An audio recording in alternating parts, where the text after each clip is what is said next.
మార్కాపురం జిల్లా కనిగిరి పోలీస్ స్టేషన్లో మొహరం సందర్భంగా శాంతి కమిటీ సమావేశం నిర్వహించారు.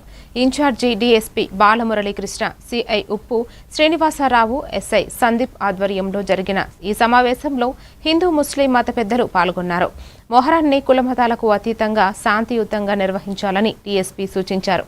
కార్యక్రమంలో తహసీల్దార్ టీవీఎస్ కృష్ణప్రసాద్తో పాటు పలువురు ప్రజాప్రతినిధులు, మత పెద్దలు పాల్గొన్నారు.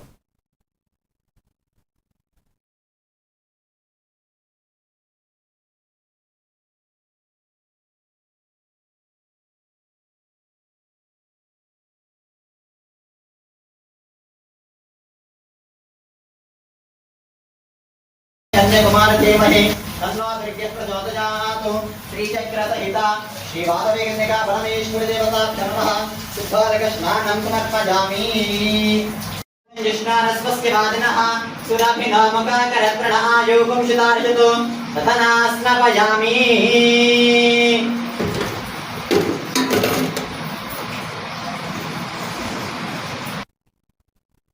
ప్రకాశం జిల్లా అద్దంకి మండలం మణికేశ్వరం గ్రామంలోని శ్రీ గంగ బ్రహ్మరాంబ సమేత మల్లేశ్వర స్వామి ఆలయంలో భక్తులు పెద్ద సంఖ్యలో దర్శనానికి తరలివచ్చారు.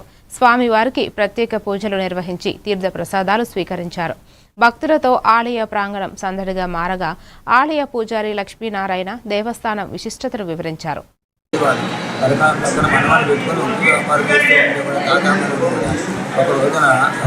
గుడి కూడానే గ్రామం పొద్దున్నే వ్యాపారం చేస్తున్నారు. మధ్యాహ్న కాలం అయింది, నదివతి వచ్చి పల్లి కొన్నారు, వంట చేసుకున్నారు. అతను జంగమతను చేయటం లింగకాయటం లేదు. ప్రతి నిత్యం కూడా లింగకాయటం అభిషేకం చేసుకుంటూ ఉప్పు వ్యాపారం చేసుకుంటూ ఉండేవారు. అటువంటి ఆ రోజున స్వామివారు ఎక్కడో ఇదైపోయినాడు. స్వామివారు ఎక్కడో ఇదైపోయినాడు. ఒక రాయనామం అభిషేకం చేసుకుని మహానవదం చేసుకుని వెళ్ళిపోతూ ఉంటుంది. అప్పుడు మనవాడు ఎక్కడ చూసినా కూడా రాయి కనపడు. అప్పుడు తాతకి చెప్పకుండా పిండి వచ్చి పడి మాదిరిగా చేసి దాని మీద మానిపోయిన పరుగుల అభిషేక కార్యక్రమం అంతా పూజ చేస్తున్నారు. ఆలయం నుండి తీసుకుని ఆ చెట్టు కింద దహన సంధ్యానం చేస్తూ ఉండేవారు. అందుకని దానికి దర్శన కాశీని పేరు. కాబట్టి కార్తీక మాసం మహాశివరాత్రి ప్రతి పర్వదినాల్లో కూడా భక్తులు విజయగలిగి స్వామివారి సేవ చేసుకుని తీసుకుని వెళ్ళిపోతున్నారు. అది